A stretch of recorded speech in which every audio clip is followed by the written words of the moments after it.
약물을 써가지고 치료를 꼭 하셔야 됩니다. 약을 쓰는 것이 부작용도 있고 힘들지만 당연히 썼지 않습니까? 빨리 약물 치료하셔서 이런 아이들이 나중에 반사회성 인격 장애자가 돼가지고 범죄나 도박이나 술꾼이 되지 않도록 미리미리 예방하고 도와주시고 치유해 주시기 바랍니다.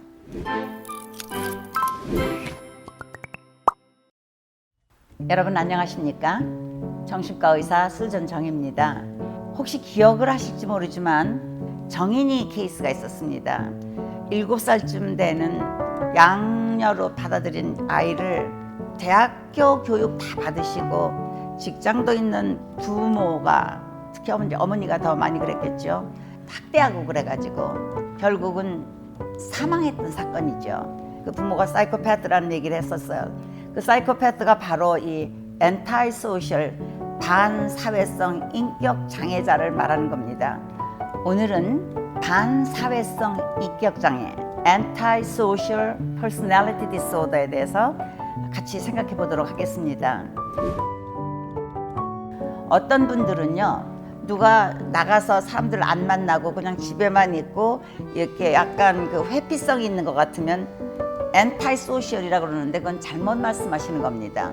그런 경우는 에이소셜이라고 하시면 됩니다. 소셜하지가 않고 혼자서 회피하는 사람들, 그거를 엔타이소셜이라고 퍼슨이라고 말씀하시면은 그거는 굉장히 잘못을 하는 것이, 이 엔타이소셜한 사람들은요, 나의 이익을 위해서는 무슨 짓을 해서라도 남에게 해를 끼치고 거짓말하고 그 사람들 이름 갖다 내가 몰래 써가지고 사기치고 이런 거 하면서 하나도 범죄에 대해서 죄책감을 안 느끼는 사람들입니다. 이제 이 성격 장애를 갖다 진단하려면은 굉장히 심각한 문제니까 적어도 18살 넘어야지만 이 진단을 합니다. 그건 잘한 것이, 제가 보기에는 이 전두엽이 계속 성장하는 게 25살까지 하거든요.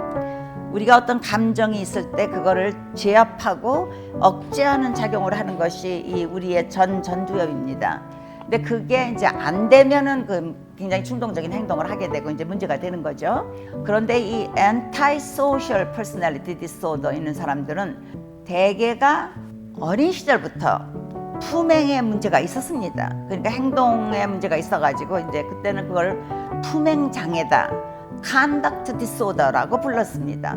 그래가지고 이런 아이들은 자기가 딴 애들 밀치고서 그 놀이하는데 그 자리를 뺏는다던가, 아니면은 걔네들 연필이나 지우개 같은 거 뺏어간다던가, 그 전에 어떤 애들은 도시락을 좋은 거 가서 훔쳐서 따로 먹는다던가, 괜히 시비를 걸어가지고 싸움을 한다던가, 이런 식의 행동을 하는 아이들을 품행 장애가 있는 아이들이라고 그랬었는데, 이제 그게 이제 15살에 들어와가지고는 그게 좀 더 심해지고, 그 다음부터 이제 범죄까지 합니다. 어떤 경우는 남의 차를 갖다가 훔치려고 든다던가, 남의 집에 가서 절도를 한다던가, 여러 가지로 그 자기의 이익을 위해서 돈이라던가 명예를 얻는다던가 성적인 자기의 착취를 위해서 누구를 이용하는 것에 대해서 내가 승리한 사람이라고 그런 식으로 생각을 하는 이런 사람들입니다. 그러니까 사회에 독이 되는 사람들이죠. 그리고 이런 사람들은 범법 행위를 많이 하기 때문에 자기가 돈이 필요하면은 강도 행위도 하고 이러니까요. 절도도 물론 하지만, 이러니까 범죄에 많이 이제 끌려 들어가고요. 그 다음에 사회가 만든 그 규범을 잘 지키지 않는 겁니다. 기차를 탈 때는 다 표를 사야 되는데 자기는 표를 안 사고 그냥 들어간다던가. 근데 이제 작은 식으로 그렇게 하다가 이제 그게 점점 더 커지죠. 서류에다가 이름을 갖다 가짜로 쓴다던가. 미국에서는요, 수표를 어디다 보낼 때 이거를 이런 사람들이 미리 빼내가지고 화학물질을 이용해가지고 금액이라던가 받는 사람 이름을 갖다 이게 지울 수가 있답니다. 그리고서는 자기 이름을 넣는다던가 자기가 아는 사람 이름을 넣고 금액도 더 많이 하고 이래가지고는 사기를 치는 것, 이게 전부 다 엔타이소셜한 사람들이 하는 짓들인데, 팬데믹 이후로 이런 것들이 지금 많이 늘어나고 있죠. 그리고 이런 사람들은 무슨 일을 할 때 아주 충동적이죠. 그러니까 생각하기 전에 행동부터 먼저 나가는 거죠. 이 반사회적 성격장애하고 주의산만증하고는 다릅니다. 주의산만증은 이 전두엽에 도파민이 잘 안 나오기 때문에 이제 만일 상을 받는다던가 내가 사랑을 한다던가 재미가 있다던가 그러면 도파민이 나오니까 그때는 이런 문제가 없습니다. 그리고 그 주의산만증 있는 사람들은 지능도 뭐 보통하고 똑같고요. 이 사람들은 굉장히 창의성이 많습니다. 그래가지고 유명한 뭐 작가라던가 예술가라던가 레오나르도 다빈치 같은 사람들, 이런 사람들 다 주의산만증 환자라고 보거든요. 그래서 이런 분들은 양심의 가책을 느낍니다.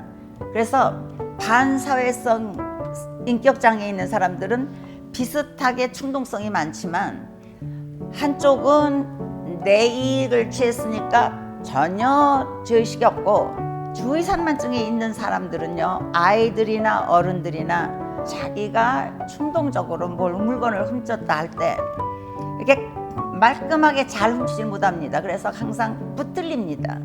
그래서 제가 그 신림동 그 사건의 주인공도 이런 주의산만증 같은 게 어느 정도 있다가 거기서 75%가 반사회성 행동을 하거든요. 그런 식으로 돼가지고 문제가 되지 않았을까. 그렇다면은 이런 사람들을 미리 좀 치료를 했으면은 도움이 되지 않았을까, 그런 생각을 했습니다. 미국에서요, 1920년도 경에 많은 변화가 있었습니다. 그래가지고 그 어린애들 이제는 노동 못하게 하는 노동법도 생겼고, 여성들도 이제 투표할 수 있게 하자. 그래서 여성의 권리를 갖다 이제 올려주는 것도 생기고, 그때 이제 벌써 산업혁명의 영향을 많이 받아가지고 시골에 있던 사람들이 전부 다 도시로 올라왔습니다. 그러다 보니까 가족이 파괴되고 아이들이 길거리에 내몰린 애들이 많았습니다. 부모는 이혼하고 일하는데 바쁘고 어디 갔는지도 모르고, 이런 아이들이 급하니까 절도하고 뭐 나쁜 짓 하고 하니까 보스턴에 있는 어느 판사가 이 아이들은 이 환경이 너무 아이를 갖다 이런 식으로 몰아냈다. 그래서 얘네들은 벌을 주는 게 아니라 치료를 해야 된다. 그래가지고 그 재판소 옆에다가 이런 아이들을 위한 외래 클리닉을 이렇게 만들었습니다. 그래서 이 아이들이 거기 와서 상담도 받고 먹을 거, 잘 때 이런 것도 좀 해결이 되고 공부도 시키고, 그래서 많이 그 다음에 범죄를 갖다가 줄였습니다. 그리고 이 처음 저지가 만든 클리닉이 나중에는 각 의과대학에 정신과로 들어가가지고 소아정신과가 됐습니다. 그래서 저도 튤레인 대학에서 소아정신과를 이제 트레이닝을 받았는데, 이미 그때는 튤레인 유니버시티 안으로 이 청소년 또 어린이 클리닉이 이미 들어와 있는 상태였죠.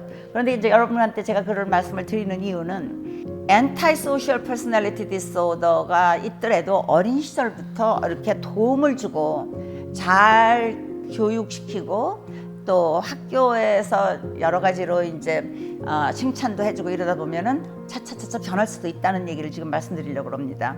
그러니까 그 판사가 굉장히 현명한 판사였죠. 그리고 이 반사회성 성격장애는 18살 이상이 돼야지만 반드시 성격장애를 갖다가 진단할 수 있고, 대개는 15살 이전에 이미 품행장애의 문제가 있었고요. 이런 것들이 이제 그 다음에 성인까지 계속 되는 겁니다. 그리고 이런 사람들은 직장을 가졌어도 아프지도 않고 뭐 식구들이 문제가 없는데도 뭐 며칠씩이나 결근을 하고, 그러니까 직장이 견디기가 어렵겠죠.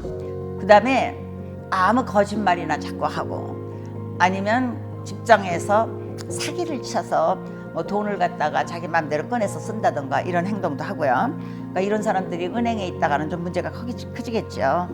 그 다음에 공부를 잘 안 하고 그래가지고 얄팍해요, 아는 것이. 그러나 주위에서 듣는 건 많이 들어가지고 그 전문 용어 같은 것들을 많이 이제 알아가지고는 그런 것에 대해서 모르는 사람들 앞에 가가지고는 언변이 훌륭합니다. 이 사람들은 불안하지도 않아요. 그러니까 뭐 청산유수로 아는 척하고 얘기를 하니까 사람들한테 환심을 받기가 쉽죠, 처음에는. 그러나 조금 있으면 다 이제 알려지지만, 그래가지고 남의 사기칠 때 이런 그걸 많이 사용하고요. 그리고 이런 사람들이 처음에는 자기가 잘못했으면 그거에 대해서 고쳐줘야 되는데 자신의 잘못으로부터 이렇게 기억을 해서 그것으로부터 고치는 것 이거 못합니다.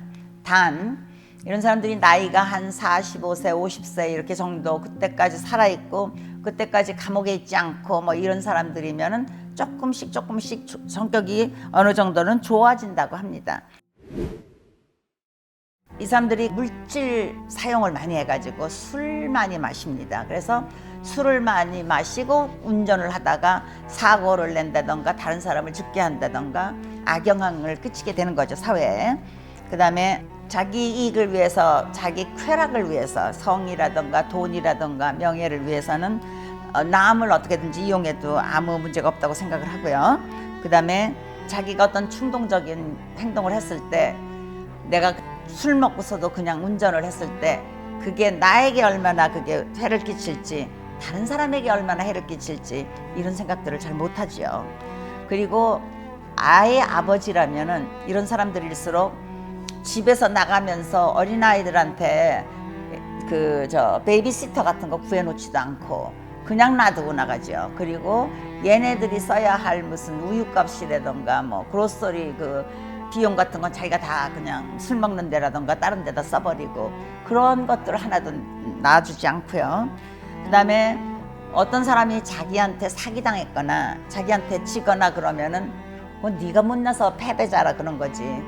네가 화가 나면 나보다 잘해봐 뭐 이런 식으로 피해자에 대해서 동정하는 게 아니라 오히려 비난하고요. 남이 고통을 받는다던가 남이 슬퍼한다던가 남이 우울하다던가 이거에 대해서 공감이입을 잘못합니다.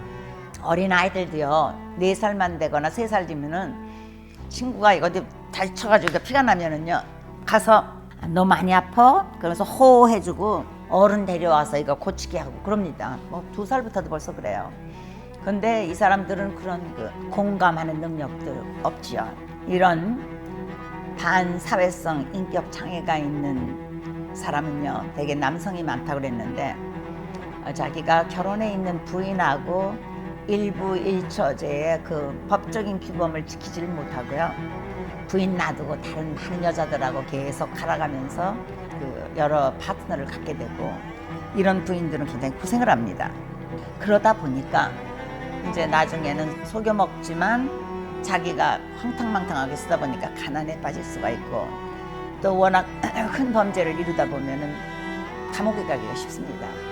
그래서 감옥에 가서 술 마시고 큰 자기 앞으로 희망도 없고 그러면은 이런 분들이 문제를 해결하는 것이 어떤 때는 자살일 수도 있어요.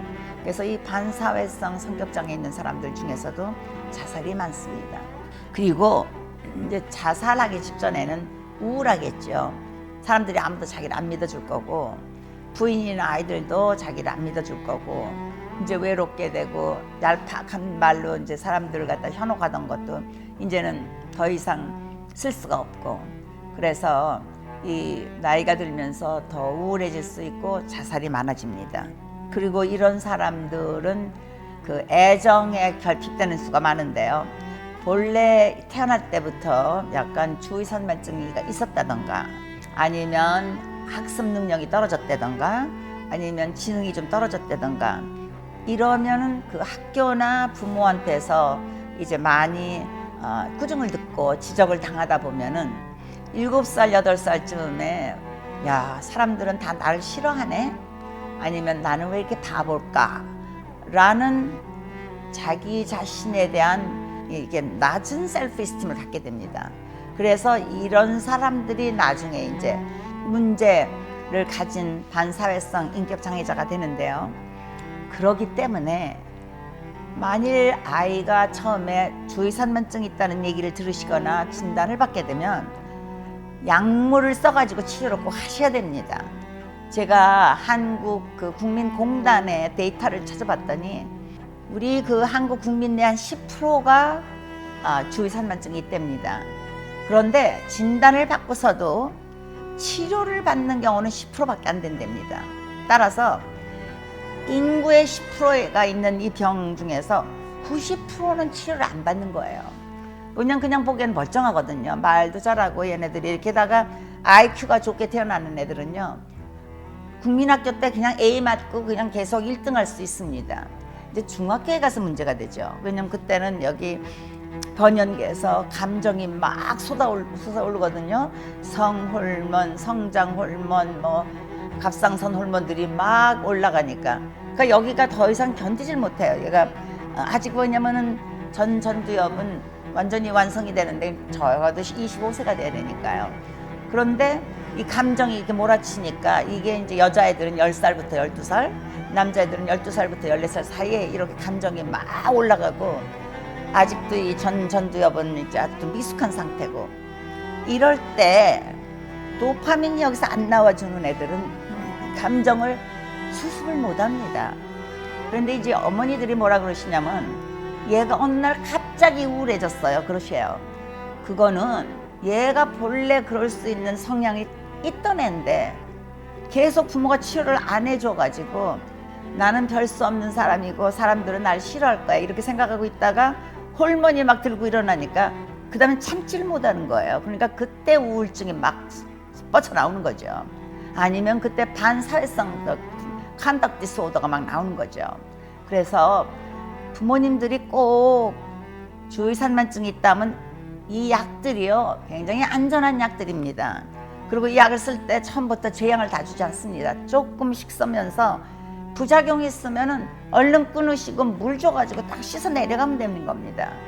그 한국 분들이 제가 보니까 그 한약이라던가 오버 더 카운터 드럭들은 본인들이 열심히 드시고 아이들한테도 들게 하고 막 사방에다가 그 맛 들게 하는데, 양약은 왜 그런지 의심을 하시고, 왜냐면 이건 서양에서 들어간 어떤 점에서는 우리에게는 생소했던 거니까, 우리가 생소한 거는 먹기도 싫고 트라이하기가 싫거든요. 그러나 아이가 이런 병이 있을 때는요, 어머니가 아무리 자기가 싫다 하더라도 자기의 불안 때문에 아이의 인생을 망쳐주면 안 되죠. 제가 생각하기에는 이제 나중에 엔타이 소셜 퍼스널리티 되는 사람들 중에 처음에 이런 주의산만증 같은 증세가 있었을 수도 있습니다. 그럴 때 빨리 치료하십시오. 그래서 아이가 자기를 좋아하고 남도 좋아하고, 그래서 세상을 향해서 이게 항상 열려 있도록 아이가 마음대로 길을 펼 수 있도록 약을 쓰면 그게 가능합니다.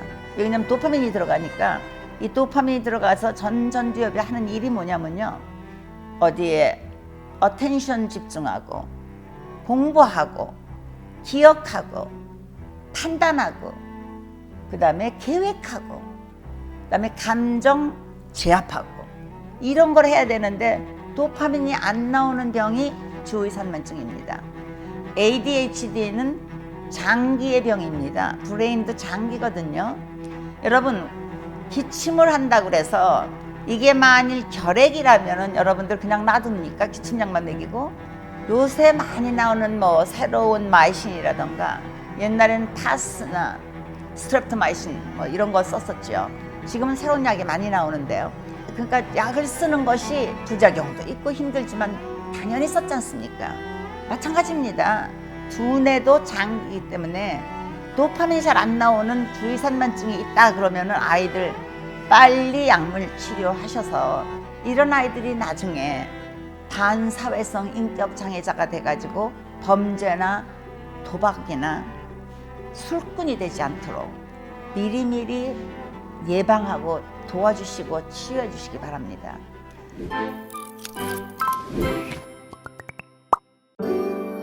여러분, 오늘은 반사회성 인격장애 Antisocial Personality Disorder, 다른 말로 소시오패스에 대해서 같이 생각해 보았습니다.